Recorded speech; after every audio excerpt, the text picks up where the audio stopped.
Olá a todos, boa tarde.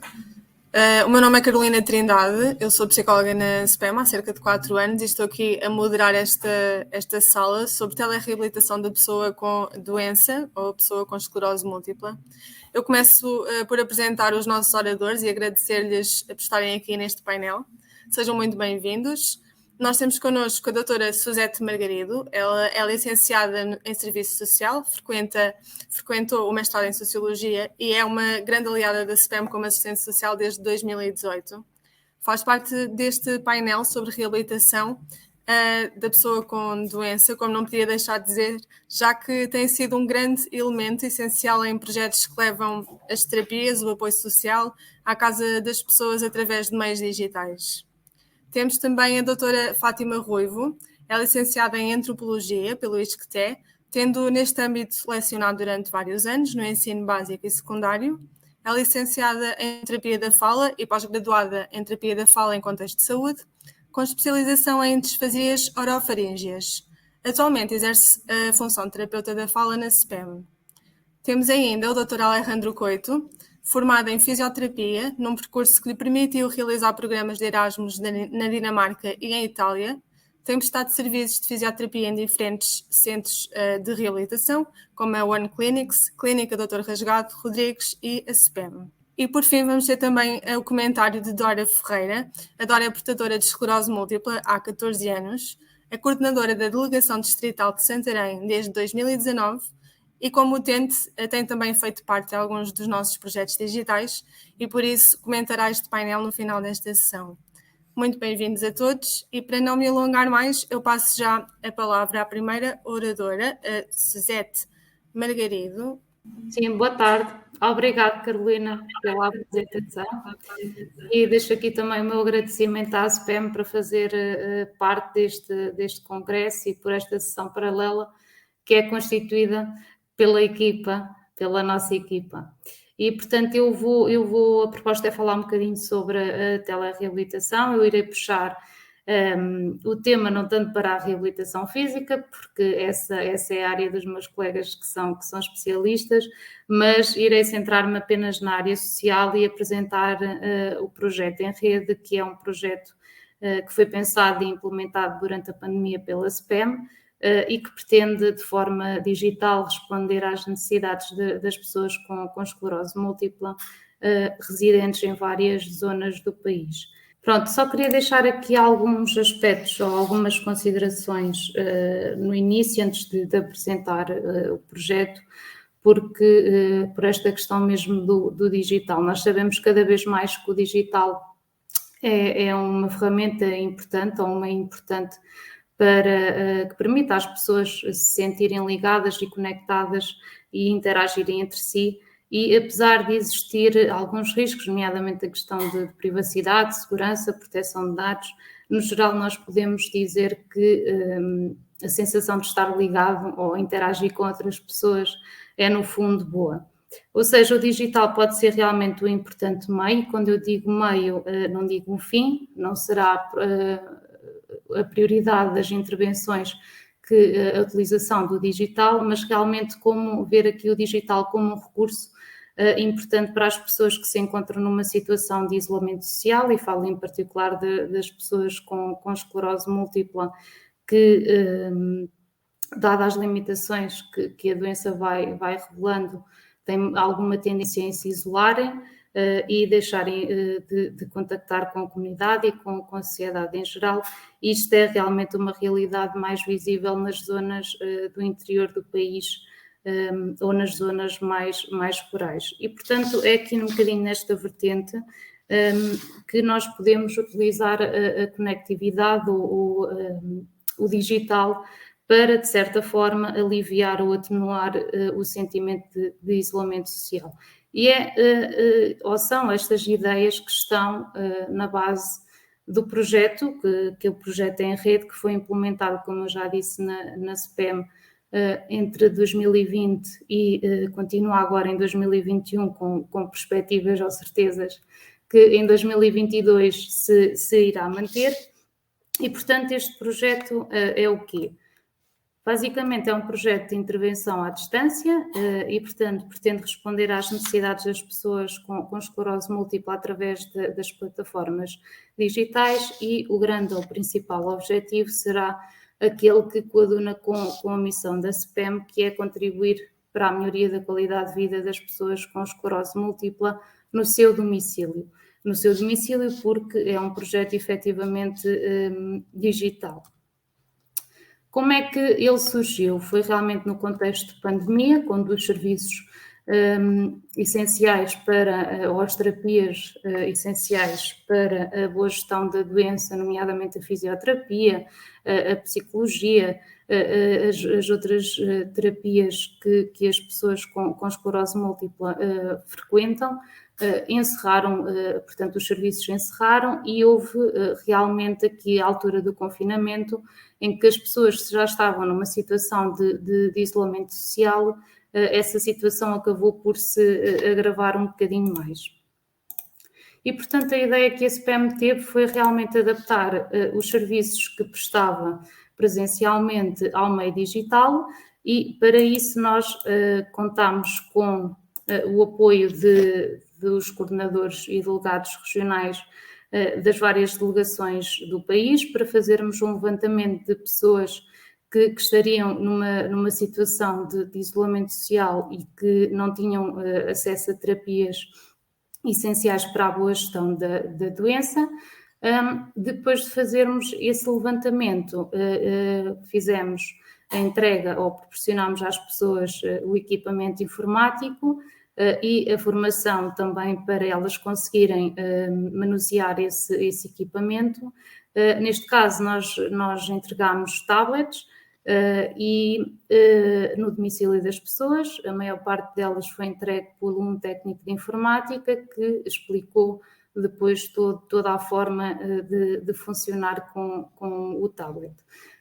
E realmente, depois de termos feito esta entrega, aquilo que aconteceu foi que alguns dos serviços da SPEM, a grande parte deles, o serviço social, a fisioterapia, a atividade física, animação sociocultural, terapia ocupacional, terapia da fala e psicologia, juntaram-se para acompanhar estas pessoas através de teleconsulta e através do tablet que lhes tinha sido fornecido.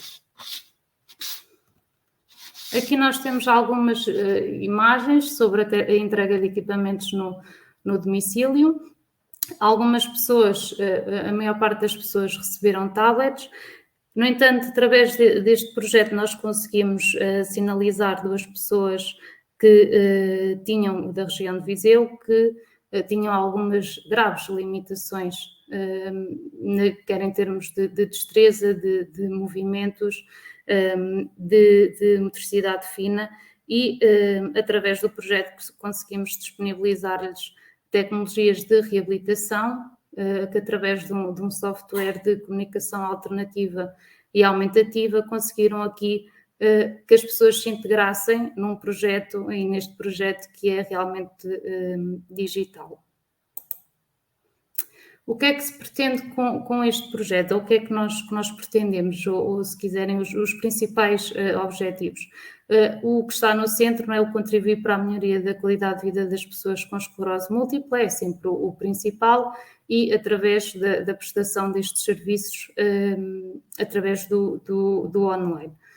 Depois, a questão de atenuar o sentimento de isolamento social, contribuir para uma cidadania digital inclusiva e ainda, através da socialização, promover aqui o relacionamento intra e interpessoal. Quantos profissionais somos? Somos 9 profissionais. Portanto, é esta equipa que se juntou para prestar durante o ano 2020 e 2021 este apoio digital a 39 beneficiários, são de várias zonas do país, como podem ver, praticamente norte a sul e ilhas. Temos ainda pessoas da Ilha dos Açores. E o que é que se faz neste projeto? A grande intervenção do projeto é realmente as sessões individuais, ou seja, o atendimento personalizado e individual com os vários profissionais. Isto acontece em algumas especialidades, como a psicologia, a consulta de psicologia, o serviço social, a terapia da fala, em algumas situações também a fisioterapia. Depois as sessões de grupo e de estimulação cognitiva, onde são exercício físico e fisioterapia. Nestas sessões de estimulação cognitiva são propostos pela animadora sociocultural ou pela assistente social alguns trabalhos ou atividades que fortalecem a memória, a concentração, o raciocínio e também são promovidos algumas artes manuais, como vamos ver já a seguir umas imagens de alguns trabalhos. Portanto, existe sempre aqui uma preocupação da animadora de deixar, digamos, um trabalho de casa para que as pessoas treinem aqui a sua motricidade fina através das artes plásticas, e depois todos os beneficiários são igualmente convidados a participar em vários webinários que a SPEM vai organizando, ou então workshops em várias áreas. Neste momento está a decorrer em Coimbra, na zona de Coimbra, em que os beneficiários são todos convidados a participar na área da informática. Aqui temos, como eu falei há pouco, alguns trabalhos desenvolvidos pelos participantes. São algumas ideias que a animadora vai tendo e vai incentivando a que as pessoas em casa consigam fazer algum tipo de atividade manual. Este ano, na altura de outubro, ou no mês de outubro, nós questionámos os participantes do projeto para definirem numa palavra o que é que era o enredo, e realmente reuniu-se aqui numa nuvem, aquela que é o símbolo do logótipo da SPEM, as palavras que foram ditas pelos beneficiários, e realmente para nós profissionais não poderíamos pedir mais do que aquilo que está aqui reunido, porque realmente são todas as palavras são palavras que nos gratificam pelo nosso trabalho, e acredito que realmente nós fizemos, através deste projeto, a diferença na vida de muitas pessoas.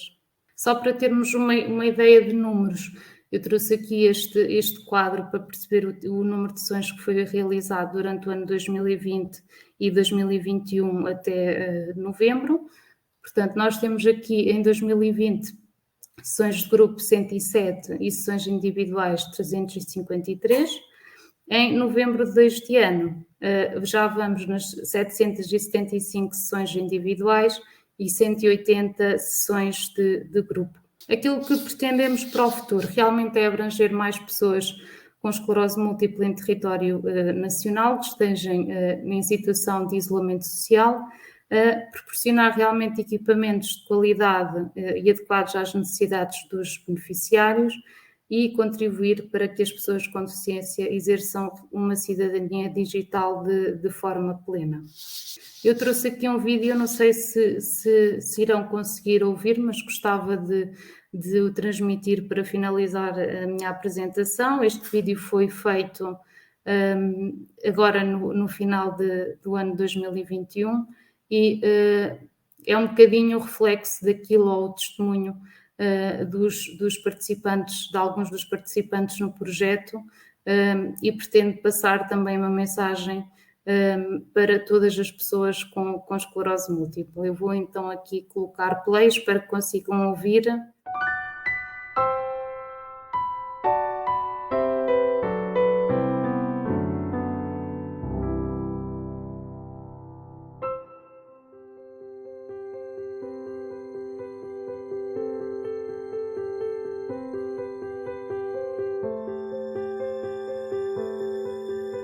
O projeto em rede é uma mais-valia. É um espaço de partilha. Amizade. É companhia. Compreensão.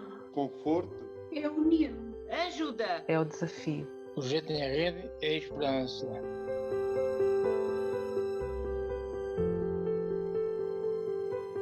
Para mim o Rede foi uma coisa boa porque conheci pessoas que não conhecia e tenho feito coisas que não fazia, bem como a fisioterapia, os exercícios, ao cérebro e muita coisa boa. Pronto. E a conhecer pessoas que eu não conhecia, que agora parecemos irmãos. A partilha de conhecimentos, de desafios, de emoções, acaba por ser comum e só nos faz bem. A mim, uma forma de convite. O enredo é importante para mim porque me dê mais conhecimento, mais amizade e confiança no futuro. Sim, é importante para mim porque reaprendi a seguir em frente.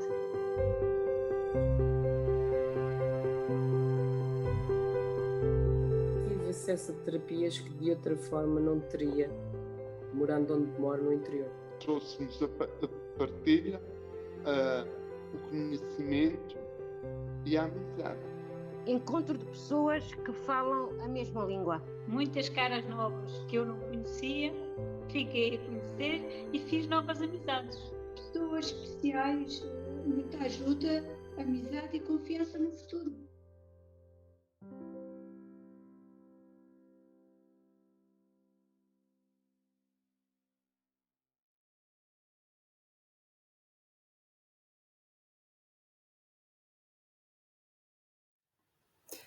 Eu espero que tenham conseguido visualizar o vídeo e assim terminava a minha apresentação e depois, claro, que estarei disponível para abrirmos aqui o debate com os meus colegas.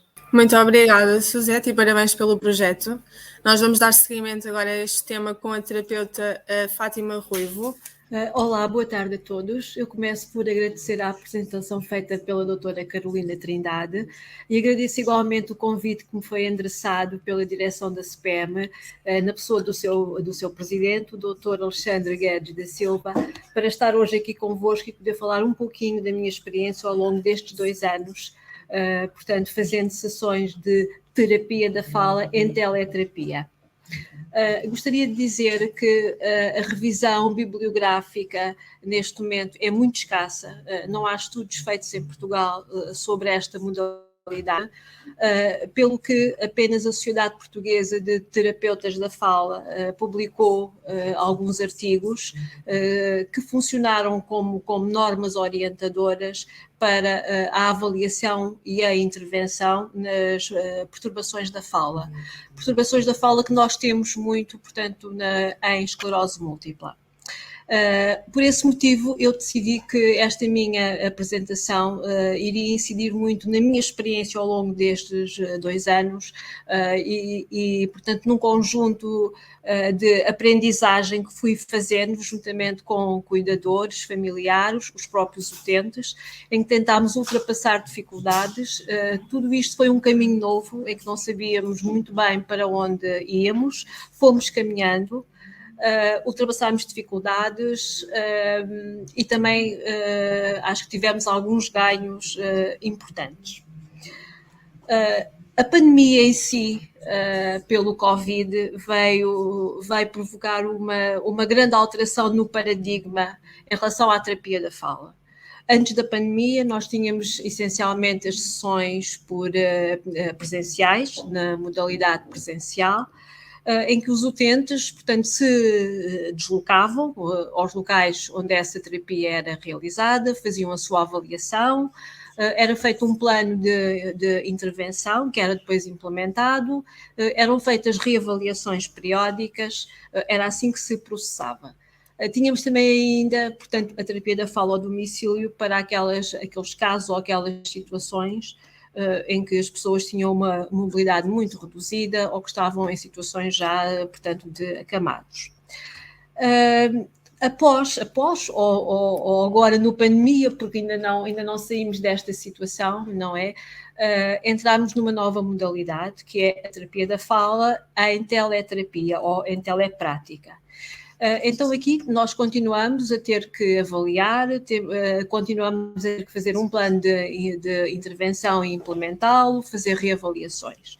Só que há aqui, portanto, alguns aspectos que foram alterados ou que tivemos que alterar. Em relação à avaliação, temos que pensar, quando fazemos uma avaliação, se a qualidade do som, por exemplo, é boa, ok? Porque temos que avaliar segmentos da fala e temos que os percepcionar devidamente. temos, para isso, muitas vezes o utente deveria manter um contacto direto, com o microfone, mas isso nem sempre é possível. Ele deverá manter também um contacto visual com a câmara para que nós possamos, portanto, avaliar, por exemplo, se a boca está simétrica, se há assimetrias faciais. Isso é muito importante, mas também nem sempre, portanto, esse parâmetro muitas é conseguido. Em relação propriamente à avaliação, portanto, das perturbações da fala, temos que ver que tipo de perturbação é que estamos a avaliar, qual é a severidade dessa perturbação. Casos mais severos devem continuar a ser avaliados presencialmente. Depois também é importante ver que segmentos da fala é que vamos avaliar. Vamos avaliar segmentos silábicos mais complexos, que tenham 2, 3, 4 consoantes, por exemplo, e que às vezes é difícil percepcionar, portanto, nesta modalidade. Que fonemas vamos avaliar? Então, nós muitas vezes podemos pedir, portanto, ao utente, okay, se podemos fazer uma gravação áudio ou uma gravação vídeo para posteriormente podermos analisar e termos, portanto, uma avaliação mais fidedigna. Então, a terapia da fala, esta nova modalidade de terapia da fala, é um novo serviço, portanto, em saúde, em terapia da fala, à distância, em que as pessoas continuam a ser, portanto, avaliadas, intervencionadas, aconselhadas e podem seguir os seus planos de tratamento que já estavam previamente delineados. Podem fazê-lo através, portanto, das ferramentas digitais, do WhatsApp, do Zoom, do Teams, etc. E, portanto, aceder ao telemóvel ou ao computador, àquilo que, portanto, esteja mais à mão, digamos assim. Num contexto geral e também no contexto, portanto, dos portadores de esclerose múltipla, esta modalidade de terapia pode ser importante, por exemplo, para pessoas que residam em áreas residenciais onde não haja terapia, pessoas que têm que se deslocar e precisam de transporte para se deslocar às terapias e que precisam de um acompanhante e que muitas vezes isso não é possível. Portadores, por exemplo, que estejam a trabalhar e que tenham horários rígidos de trabalho, em que, portanto, esses horários não se coadunam com os horários praticados em terapia, ou que, por exemplo, um trabalho em turnos, por exemplo, ou pessoas que provavelmente se desloquem periodicamente ou pontualmente, portanto, ao estrangeiro e que assim não tenham que interromper as suas terapias. Em termos das áreas de intervenção, portanto, em terapia da fala nesta modalidade, temos, portanto, na área da fala, portanto, as perturbações motoras da fala, em que, por exemplo, a doença de Parkinson é aquela que tem neste momento estudos mais alargados, portanto, nesta modalidade. Na área da linguagem temos, por exemplo, portanto, os AVCs, os traumatismos cranioencefálicos. Na área da disfagia é uma área que é preciso ter um certo cuidado, a avaliação deverá ser sempre presencial e, portanto, esta área poderá ser seguida já quando existe um plano terapêutico e que, portanto, é dar continuidade a esse plano terapêutico e quando os utentes não têm que fazer exercícios ou manobras, okay, que exijam a presença do terapeuta. Na área da voz, as patologias vocais, nomeadamente nódulos, quistos das pregas vocais. Na área da motricidade orofacial também é preciso ter um certo cuidado, porque nem todos os parâmetros podem ser, portanto, avaliados, portanto, neste sistema. E na área das perturbações articulatórias. Podem perguntar se há alguns requisitos para aceder a este tipo de modalidade. Sim, há alguns requisitos. É necessário, por exemplo, que as pessoas não tenham alterações cognitivas significativas, okay, que impeçam o normal desenrolar da sessão. é necessário que estejam acompanhadas, portanto, de um familiar ou de um cuidador, caso não consigam aceder por elas próprias, não é? Portanto, aos meios digitais para iniciar a sessão. Basicamente é isso. Vou falar agora um pouquinho sobre como se processa, portanto, uma sessão em terapia da fala nesta modalidade. Então, antes de iniciar a sessão, é sempre bom verificar, portanto, se todos os equipamentos estão operacionais, porque muitas vezes, quando se liga, portanto, ao Zoom ou outra plataforma, muitas vezes pode o som, portanto, o microfone estar desligado ou a câmara estar desligada, já tem acontecido com utentes, eu consigo ouvi-la, mas não a consigo ver, ou eu consigo vê-la, mas não a consigo ouvir. Devemos ter também todos os materiais já, portanto, prontos, ok, para podermos aceder a eles quando for necessário. Em termos, portanto, dos utentes que neste momento estão a ser seguidos em terapia da fala, portanto, são utentes, por exemplo, utentes externos da SPEM, que são utentes que vêm à SPEM pelo seu próprio transporte ou por transporte da SPEM e que fazem apenas as suas terapias e que, portanto, vão embora. Temos também aqueles utentes residentes do CACI, ou seja, o antigo Centro de Atividades Ocupacionais, ok? Que passam o dia, portanto, na SPEM e que vão, portanto, ao longo da semana fazendo as suas terapias. E temos ainda aqueles utentes que estão integrados no programa em rede e que são utentes que vivem em regiões do país, portanto, bastante isoladas e que de outra forma não teriam acesso, portanto, às terapias. Eu agora gostaria aqui de vos passar algumas considerações relativamente, portanto, aos intervenientes neste processo, que são os utentes, que são os cuidadores e os familiares e que é o terapeuta. Em relação aos utentes, gostaria de salientar, ok, a redução, portanto, do estado de fadiga e de cansaço. Isto é muito importante porque vai ter repercussões, portanto, na própria terapia. A maior disponibilidade que muitas vezes estes utentes demonstram para a terapia, o facto de não terem que se levantar muito cedo de manhã, não terem que fazer deslocações de quilómetros até chegar, portanto, ao local da terapia, ok? Deixa-os com uma outra disponibilidade para acederem, portanto, àquilo que lhe é solicitado. E daí, muitas vezes, se poder introduzir novos exercícios, porque não estão tão cansados, não vão para uma fisioterapia a seguir, ou não vêm de uma fisioterapia, por exemplo, não é? E portanto, é possível aqui, portanto, introduzir novos exercícios. A flexibilidade dos horários também é importante.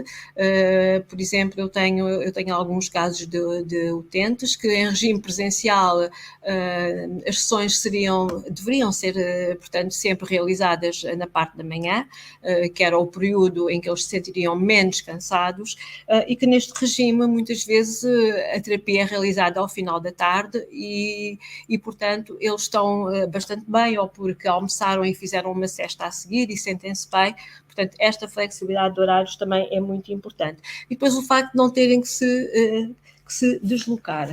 Ok.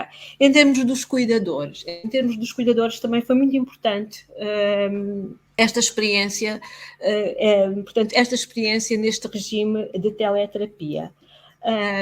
Digamos que há uma maior interação e proximidade com o utente. O que eu vinha denotando ao longo das sessões presenciais muitas vezes é que havia um certo afastamento, às vezes um certo desinteresse pelos problemas, portanto, daquele utente. Neste regime, como os familiares ou os cuidadores estão muito presentes e muitas vezes eles têm que servir como um ponto de apoio para que aquela terapia possa ocorrer, eles vão se percebendo das reais dificuldades, daqueles sintomas chamados invisíveis, não é? Que são tão difíceis de percepcionar. Portanto, vai-se estabelecendo aqui uma relação diferente, portanto, entre familiar e utente. Essa relação também se fortifica em relação, portanto, ao terapeuta, porque o conhecimento que vamos tendo do ambiente familiar é totalmente diferente, ok? E vamos dando indicações e vamos dando dicas para que as coisas melhorem e para que aquele utente tenha uma qualidade de vida melhor. E em relação, finalmente, ao terapeuta da fala, aqui também houve alguns ganhos significativos. Portanto, há uma maior interação com o utente. O que é isto de uma maior interação com o utente? Muitas vezes aquela meia hora ou aqueles 60 minutos que está ali com aquele utente, ele sente que aquele é um período seu, é um tempo seu, é dele e da outra pessoa que está do outro lado. E muitas vezes esta relação, portanto, fortifica-se. Com os familiares também, portanto, o contacto e o relacionamento com os familiares também saiu portanto, fortificado. E, como já disse, um conhecimento mais aprofundado, portanto, do ambiente familiar, que irá necessariamente depois traduzir-se naquilo que se faz em termos de terapia. Muitas vezes se pergunta se este regime de teleterapia, quais são as potencialidades deste regime. Eu penso que tem muitas potencialidades, não só por todo o contexto que nós estamos a viver em termos de pandemia, das restrições a que diariamente somos submetidos, o próprio processo de globalização, okay, que, portanto, aboliu fronteiras, tanto podemos estar aqui em Portugal como do outro lado do mundo. Tudo isto penso que vai potenciar esta nova modalidade de terapia da fala. Em termos da eficácia, também é uma questão que se coloca, mas será tão eficaz, em termos de eficácia, é tão eficaz uma sessão portanto, nesta modalidade ou uma sessão presencial? Não há muitos estudos portugueses praticamente não há, mas há estudos já ingleses, norte-americanos, que têm demonstrado realmente, portanto, e que têm aferido e que têm demonstrado que a validade e a fiabilidade portanto, da avaliação e da intervenção, portanto, é a mesma tanto em regime presencial como em regime de teleterapia.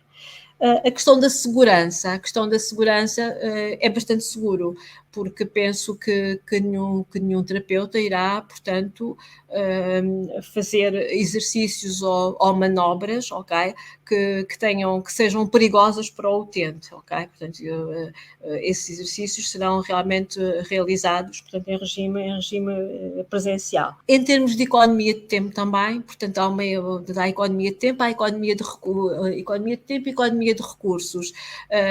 Aqui tanto os terapeutas como portanto, os utentes poderão ficar a ganhar, porque não há necessidade de pagar um espaço, por exemplo, pelo terapeuta, ou do terapeuta se ter que deslocar e ter aí custos adicionais em termos de transporte. Portanto, os preços poderão ser, portanto, mais acessíveis para um lado e para o outro.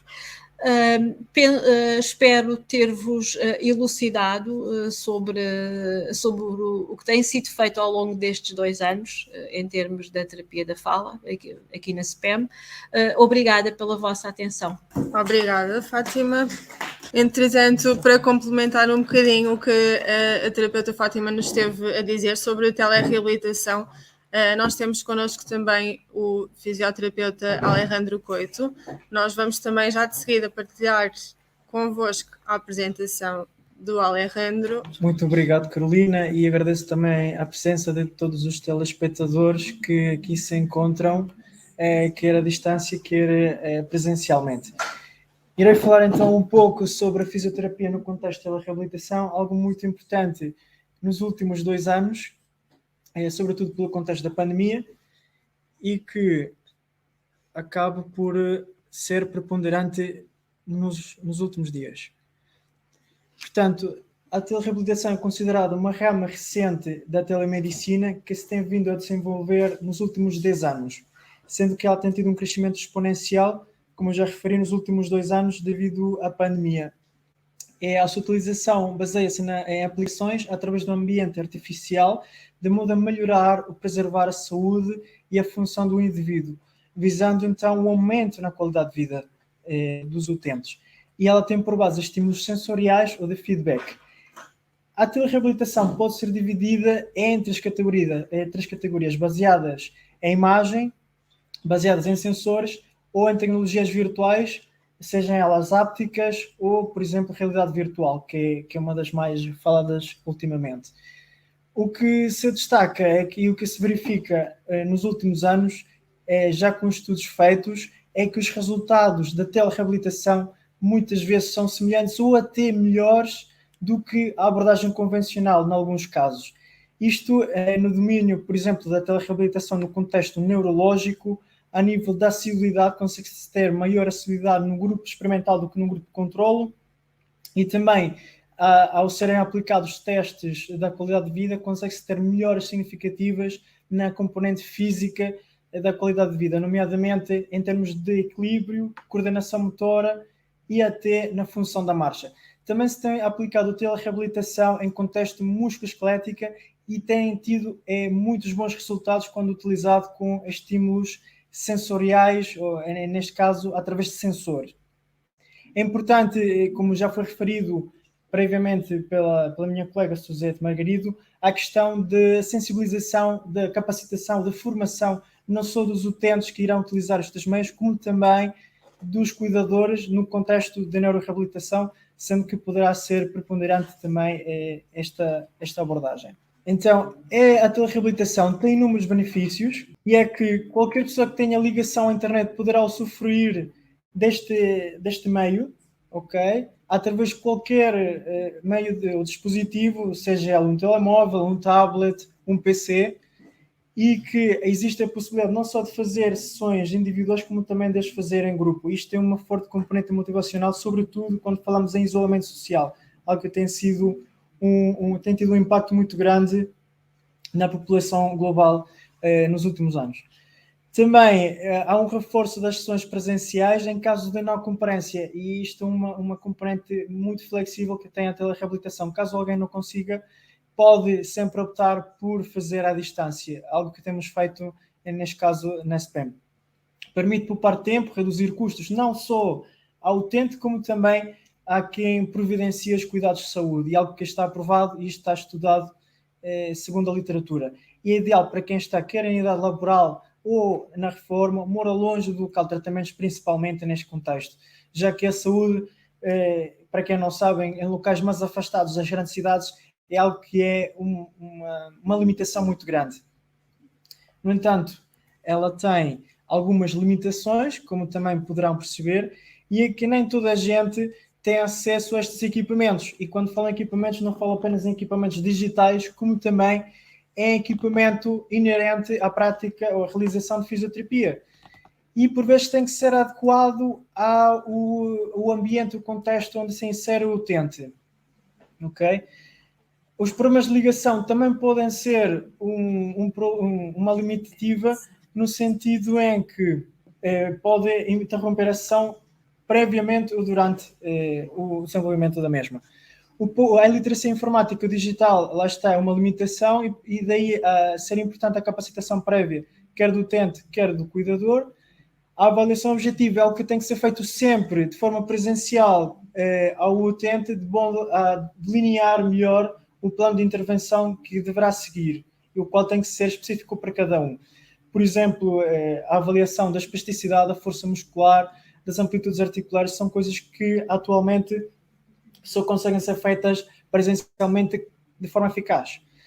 Se o indivíduo utente que o sofrer deste meio de intervenção tiver algum compromisso, um compromisso cognitivo, também será pouco prático, pouco pragmático realizar a telereabilitação. E também pessoas com elevado grau de dependência funcional, não estamos a falar só no contexto neurológico, em contexto global, não terão muitas vezes todos os benefícios inerentes à telereabilitação. Por exemplo, se formos ver aqui a escala da funcionalidade, de um modo de vista geral, existe um grande volume de pessoas que conseguem realizar telereabilitação, sendo ele do 0 ao 7. No que toca à esclerose múltipla, pessoas que tenham um grau leve a moderado de severidade da doença poderão também sofrer da telereabilitação, neste caso a telefisioterapia, sempre que não exista compromisso cognitivo. Agora, como é que é o modelo terapêutico à distância neste momento? É importante salientar que a telereabilitação hoje em dia não é feita apenas à distância, também existem meios digitais, como por exemplo a tecnologia virtual que permite realizar telefisioterapia in loco, no local, só que estes equipamentos têm um custo muito elevado e ainda não está acessível a toda a população. O que é que nós temos feito na SPEM? É a realização de exercício terapêutico com o objetivo de resolver ou atacar os principais problemas do indivíduo que temos à frente, seja esta uma sessão individual ou uma sessão de grupo. No caso de sessões de grupo, consegue-se adequar o exercício proposto de modo a adequar o grau de severidade do mesmo perante as pessoas que temos nesta classe. E graças também ao projeto DEMRED que tem sido inserido neste modelo terapêutico. Agora, os principais inputs que nós conseguimos ter através da telefisioterapia na SPEM são através de inputs visuais, ok? O que nós conseguimos transmitir enquanto terapeutas em termos da realização do gesto para o exercício proposto, com o objetivo proposto, e através do feedback auditivo, ou seja, nós conseguimos ir corrigindo o gesto que é pedido, e sendo que os principais objetivos através destas sessões passam pelo aumento de força muscular, o treino aeróbio, o treino da coordenação e o treino do equilíbrio. Infelizmente, até à data, embora já exista tecnologia para isto, não conseguimos ter um input ou fornecer um input proprioceptivo ou áptico para as pessoas que realizam a telereabilitação, mas acredito que no futuro próximo consigamos. Aqui trago uma tabela onde podem ver, no início do ano, onde a pandemia estava bastante exacerbada, a quantidade de tratamentos presenciais e a distância eram muito próximas, ou seja, conseguíamos suprir a necessidade de tratamentos em maior percentagem através das sessões online. Na medida em que o confinamento foi sendo levantado, as restrições foram sendo levantadas, começou a haver maior procura e maior segurança por parte das pessoas e naturalmente, começou a haver mais tratamentos presenciais. No entanto, é importante salientar que isto não impediu de serem feitas mais sessões online, e elas até se mantiveram ao longo do tempo, o que é bom, porque prova que é um reforço bastante importante no que toca à telereabilitação. Agora, quais são as projeções? Já há debates e artigos a falar nisto? Será que a inteligência artificial e a telereabilitação irá substituir a reabilitação presencial? O que diz os inquéritos atualmente é que isto a um curto, médio prazo não irá acontecer, mas sim algum regime híbrido ou complementar, graças a estas tecnologias, o que conseguem fazer é bastante promissório. Também tenho aqui alguns exemplos. À direita, por exemplo, conseguem ver um sistema à base de sensores que foi utilizado no Hospital de Prelada, no Porto. Teve muito sucesso no pós-operatório pós cirurgia ao joelho, sendo que teve melhores resultados até do que o grupo de controle que fez uma terapia convencional. Quer dizer que esta tecnologia tem eficácia e deve ser utilizada quando necessário. À esquerda tem um exemplo de realidade virtual utilizado com suspensão, algo que ainda não é muito acessível, infelizmente, para o grosso da população utente. Trago também um exemplo de tecnologia áptica desenvolvida recentemente pelo grupo Meta, o antigo Facebook, o qual consegue não só juntar a realidade virtual à utilização do membro superior, como também consegue promover uma sensação táctil nos receptores sensoriais da pele, recriando a textura do objeto, por exemplo.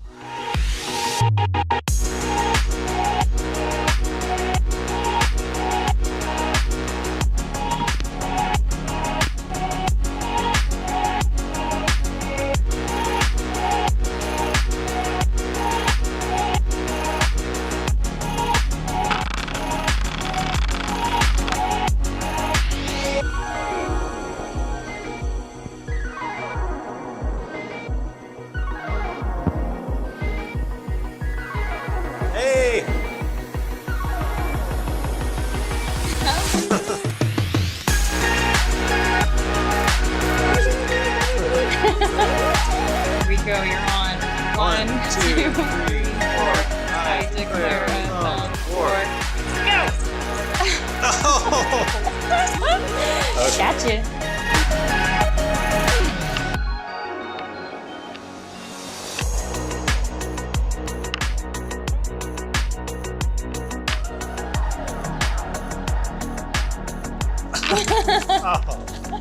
Good try. Bem, isto era só para finalizar aquela componente de tecnologia áptica que já existe no mercado, embora estas luvas custem cerca de $5.000, qualquer dia será uma realidade nos centros de reabilitação, já que consegue potenciar a estimulação que nós consigamos ter, sobretudo em casos neurológicos e não só. E acho que isto é o futuro e para lá nós caminhamos e acredito que nos próximos anos possamos ter isto de forma mais transversal. Muito obrigada, Alejandro. Agora, com estas duas últimas apresentações acerca da terapia da fala e da fisioterapia, foi possível realmente reforçar um bocadinho a importância da telereabilitação e tudo aquilo que a Suzete também nos esteve a dizer ao início. E para finalizar a nossa sessão, o nosso painel, nós temos então a Dora Ferreira, a coordenadora da delegação de Santarém, que vai deixar aqui também um comentário. O que eu tenho a comentar é, por exemplo, a nível da terapia da fala, eu não preciso, felizmente, mas, por exemplo, no projeto em rede, alguns dos colegas que têm necessidade disso, nota-se da evolução, por exemplo, do início do projeto até agora, quase ao fim do ano, nota-se brutalmente como eles estão muito melhor a articular as palavras e tudo isso. Nós observamos, vamos vendo. E como ninguém é julgado num grupo de portadores da mesma doença, é muito mais fácil eles soltarem-se e falarem à vontade. Porque às vezes não falam só porque não conseguem falar muito bem ou não conseguem cognitivamente pensar mais rápido do que os outros, porque todos temos níveis de cognição diferentes. E que acho que num grupo que não vai julgar ninguém porque o outro não consegue fazer aquilo, é mais fácil de se fazer sessões em grupo do que diferentes patologias ou diferentes áreas da neurologia. Agora, se é um grupo que já sabe perfeitamente que a pessoa já não está muito cognitivamente ativa, não vai estar a pressionar o outro para desenvolver a coisa. Ou a nível de fisioterapia também é a mesma coisa. Mesmo à distância, com a pandemia, eu em 2020 fui a SPEM uma das cobaias, entre aspas, para percebermos se a telefisio resultava em alguma coisa. E foi um grupo experimental em que, com a fisioterapeuta Maria Carla, fizemos umas sessões e dissemos assim, opá, a gente estava todas ferragentas, isto está a resultar mesmo. E depois daquelas primeiras experiências, né, a direção pensou, os técnicos pensaram, os terapeutas pensaram e vamos a isto. Depois com a pandemia foi encerrado, as coisas presenciais estavam pensadas para o projeto Enlace e teve que se desenvolver para o digital. Com isso tudo entrou a telefisio e depois começamos todos os dias, de hora marcada e muito mais. Eu fiz sempre em grupo, porque acho que é muito mais motivante estarmos em grupo, tipo como num ginásio, do que estar sozinha com o técnico, do tipo, um estimula o outro estimula o outro, tipo mais competição entre aspas saudável. E um sabe que as dificuldades do outro são estas e aquelas. Mas, por exemplo, até pessoas que eu conheci pessoalmente, só depois de as conhecer digitalmente e tudo, eu fiquei estupefacta como é que conseguem fazer os exercícios que eu faço, porque as dificuldades delas são caminhar e tudo, são muito mais, e elas fazem. Eu digo assim, isto é um espanto, até uma pessoa fica estupefacta. Então não venham a me dizer que a telereabilitação não funciona. Por exemplo, eu não teria telefisioterapia, não teria fisioterapia, porque na SNS é um bocado estranho. Nós temos direito a 20 sessões, e é outro problema. É que a fisioterapia, eu já frequentei a fisioterapia lá onde que eu resido, no distrito de Santarém, e as fisioterapeutas não estão sensibilizadas para as dificuldades a nível neurológico que nós temos. É aquela básica do eu parti uma perna, ou foi operado, ou isto ou aquilo, é tudo 3,927 vive à nossa cabeça e está despachada. E depois aquilo nós não somos iguais, porque aquilo que nós termos dificuldades não são iguais a como uma pessoa fez uma cirurgia ou que teve um acidente ou esse tipo de coisas, é tudo diferente. O terapeuta Alejandro, do outro dia até, nós queixámos que ele estava a dizer para nos hidratarmos porque estamos a fazer exercício físico. E eu e outra mencionámos que não, porque depois dá a urgência de ir à casa de banho. E ele, da outra semana, foi fazer os exercícios para estimular os músculos e aquela zona que eu tenho na brincadeira, que não tenho vergonha nenhuma, disse que eram os exercícios que faz parte. E que realmente a nível urológico funciona. Sim. Pronto, se os técnicos não forem sensíveis às dificuldades que nós vamos apresentando, que eles são, nós não tínhamos um tão bom sucesso das telereabilitações, por isso é uma grande preocupação dos técnicos e da pessoa que está a fazer em transmitir o que é bom para ele, o que é que não é. Olha, nessa situação eu não consigo fazer e tem toda uma sensibilidade, por exemplo, diz, A ou B você não faz assim por causa disto. Há uma sensibilidade muito grande por parte de todos os intervenientes, a nível cognitivo a mesma coisa. Nas sessões de cognição e este terapeuta da fala eu não faço, mas acompanho os colegas que fazem e que nota-se a evolução fantástica, que eles já têm uma dicção muito melhor, já conseguem articular as palavras muito mais corretamente, sem ter receio de abrir a boca. E acho isso fantástico, porque como pares nós ficamos contentes com os outros terem evolução. Claro. Por isso funciona, não venham dizer a mim que por ser à distância. E depois há a facilidade que no enredo, é tudo, eu conheço pessoas do norte a sul, mas tudo no interior. Ninguém ia ter aquelas terapias. Porque já tem 20 sessões e vai no transporte, não sei quem, não sei quantos, e fica lá tudo morto, tudo morrido, depois vem para cá outra vez a escalhar talvez uma ambulância velha aqui de podre, que é o que acontece no interior. Há uma maior dificuldade de acesso aos serviços, não é? Sim, a Dora acabou por ser inserida neste projeto que a Suzete nos apresentou inicialmente, o Enredo, como está a falar agora, e está-nos a dar uma perspectiva muito interessante de grupo, e não só em termos de terapias, como de socialização também, e de percepção até das dificuldades dos outros, que também nos motivam, não é? Sim, por exemplo, a Dona Rosa, que estava ali a falar. A palavra. Por exemplo, a Dona Rosa é uma senhora que já tem os seus 60 e tais, é de uma outra geração e não tem qualquer pudor de estar a falar connosco, porque o quê? Nós somos os pais, ela não tem vergonha de falar, ponto. Eu mesmo não tendo não tinha qualquer conhecimento digital. Hoje em dia, a Dona Rosa consegue entrar em qualquer sessão de tudo. Ultimamente até se inscreveu na informática, que é para as pessoas se capacitarem mais das tecnologias e tudo mais. Ela inscreveu-se e disse assim, vou pedir ao meu, não sei o que é o esposo, que me compre um computador, porque isto no tablet não tem as funcionalidades que o computador tem. Sim, Dora, e pegando aqui um bocadinho naquilo que eu estava a dizer-lhe inicialmente, realmente a nível de grupo já se percebe que, como está a dizer, traz aqui muitas vantagens. Eu ia lhe perguntar também, em termos individuais, de terapias individuais, agora tem sentido... Individuais é do tipo, claro que eu, na pandemia, por exemplo, eu tinha consultas de psicologia que ficaram, pronto, para mim, porque não havia psicologia, deixou de haver. E depois, pós-pandemia, a maior atividade da pandemia, para o final do ano de 2020, tive um telefonema a dizer que as consultas de psicologia eu já estava bem, não precisava. Até hoje. Eu continuo a ter consultas de psicologia e consigo, como sabe, e para mim é igual. Temos uma câmara numa câmara, uma pessoa com uma pessoa é igual a uma consulta presencial para mim. Sente então o benefício da telereabilitação? Não há diferença. Para mim, no Sistema Nacional de Saúde, uma consulta não é uma teleconsulta. É diferente, porque você só ouve a pessoa e só fala e só pergunta. Agora, estar a ver o outro, acho que é igual. Você, se estiver no consultório, também está a olhar para o doutor e você para o paciente, é igualzinho.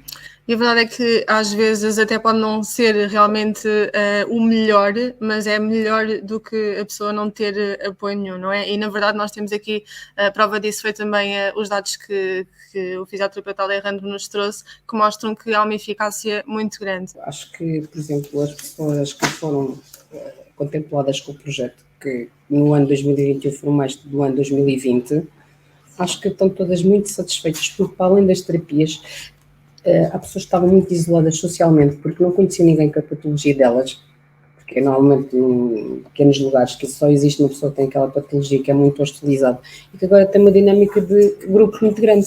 Eu agradeço a todos pelas vossas apresentações, pelos vossos comentários. Entretanto, não tivemos aqui nenhuma questão, portanto eu vou dar por encerrada a nossa sessão de telereabilitação da pessoa com doença. Muito obrigada a todos e até breve. Obrigada.